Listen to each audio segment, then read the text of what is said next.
Ayan mga paps, mag-tune up tayo mga paps ngayon ang ating gagawin. Tune up tayo dito. So kapitan natin ang pole mga paps. Para maikot natin ang ating, ito mga paps, tune up natin ang wala pang timing belt. So ganito lang yun mga paps. Wala pang timing belt yan. Kapitan lang natin ito ng pole.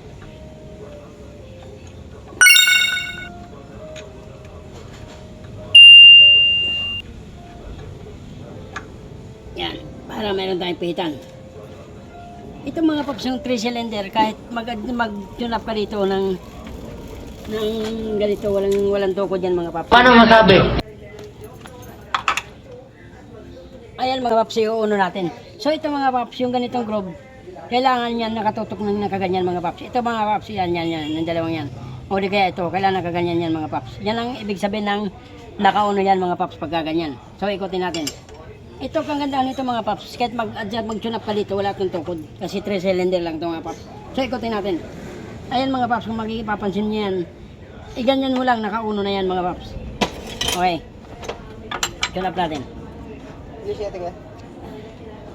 Ano next? Extension na yan? Hindi siya tingin. Hindi na kailangan. Yan, ito yung uno natin mga paps yan. Tapos yung dalawa sa baba. Ginagamit ko eh. Gamit. Meron pa isang DCT dyan. Pipihitin ko sa. Ayan mga paps, tukod yan. Yan. So ito lang i-adjust natin yung uno. Tapos yung dalawa sa kabila. Sa baba. Ayan, tukod yan mga paps. Ayan. Adjust natin.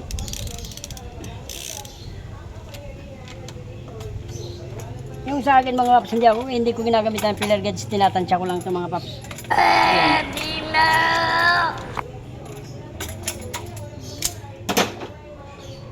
Yan lang mga paps, yan. Yung ganyang clearance lang.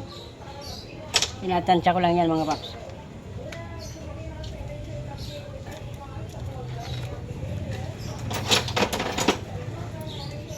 Tapos gagawin tayo ng flat screw para hindi kumilos.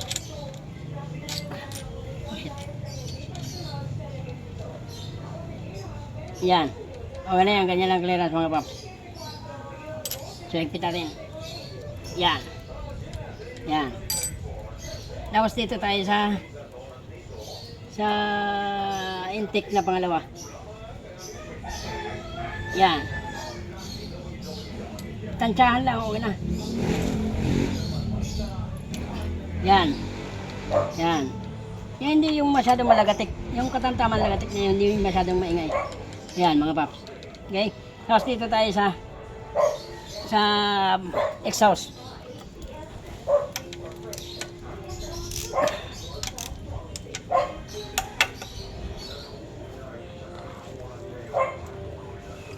Ayan, tansya lang din yan mga paps.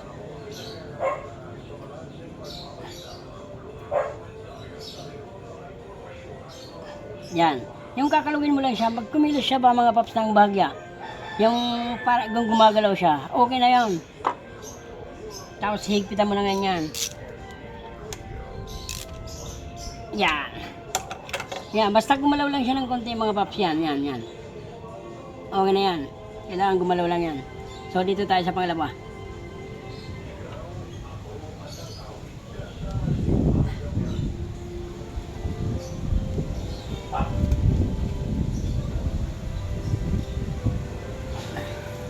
Yan.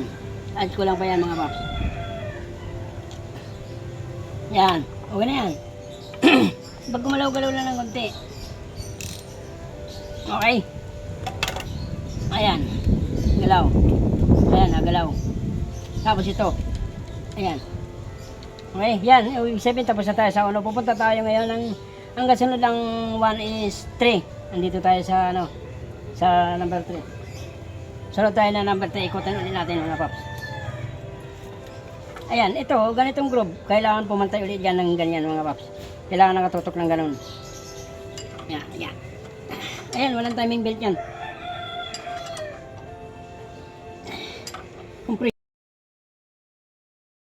Ayan, naka-tres yan.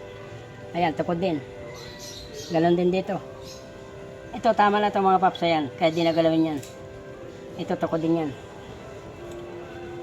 Bali, adjust natin. Ito lang yung tatlo. Yung isa, okay yan. Tapos sunod natin, ang number 2. Ayan, yung dalawang yan. Tapos dalawa din sa baba. 132 ang firing order. Yan. Yan. Okay, ayan mga paps, nakatukod ang baba. Tapos ito. Yung dalawang yan.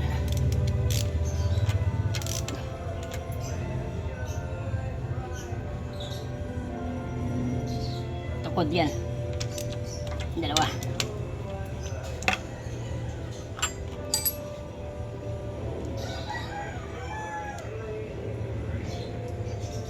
Yan.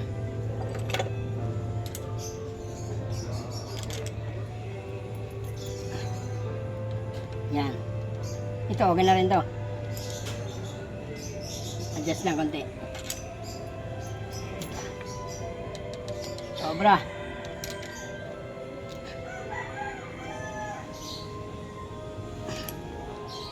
Yan. Dito tayo sa exhaust. Yan. Ito, sobra. Yan. Okay. Saka natin higpitan niya.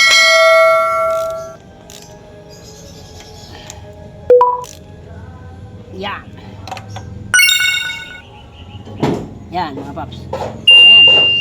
Yan. So, ganun lang mag-tune up ng ating F6 na ganito. Ganito kailangan ang kamlob niya nandito sa baba. Pag ganyan lang, mga paps. Itong ano na yan, kamlob na yan.